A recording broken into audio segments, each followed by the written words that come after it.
On a night not long ago, I found myself awake a bit longer than usual. Many a time my nights had actually extended into the early mornings. I attribute this to the ever-lingering inability to remain focused on a single thing. This led me to drift between a plethora of subjects online, each stemming from the previous in some absurd and ambiguous way. In any case, on this particular night, I had managed to keep myself awake until 5 a.m. At the point I had noticed how late it had become, I shut down my computer and made my preparations for sleep. One such preparation included the fetching of a popsicle, as I had grown quite hungry. I knew this hunger was most likely caused by the nearing of breakfast time. I decided against a more standard meal, as it would have been more trouble to prepare than it was worth. Regardless of the reasoning, the popsicles were stored in a fridge in my garage. I descended the 3 treated lumber steps into the space illuminated by the ceiling lights. Beside these stairs was a door leading outside, to the backyard. The window mounted within its upper half consumed all light, leaving it a black square. On the same wall as the door stood the old white refrigerator that held the popsicles. I approached it, avoiding the spots of dirt and oil on the cement floor.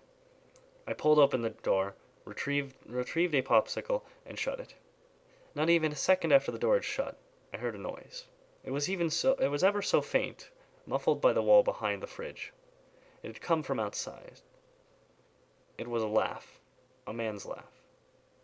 Of this I was certain, yet it seemed so out of place. Surely there was no one outside, especially at this hour. My house also had a decent space between it and the neighboring homes. These were the thoughts that instantly combined within my head to create a sense of fear.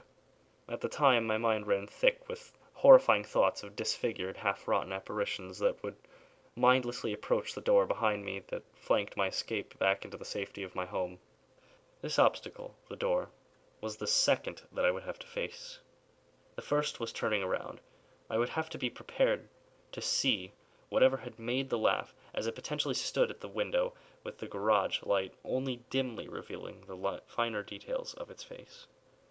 I worked up the courage I needed to dash for the interior and slam the door.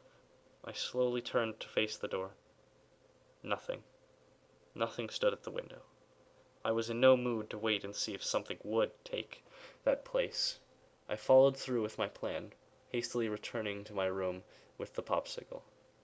Despite later finding the situation laughable, I remember the blood-chilling dread that had flooded my veins upon hearing that muffled laugh.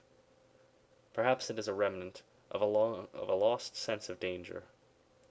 If this holds true, then perhaps there is merit to this fear.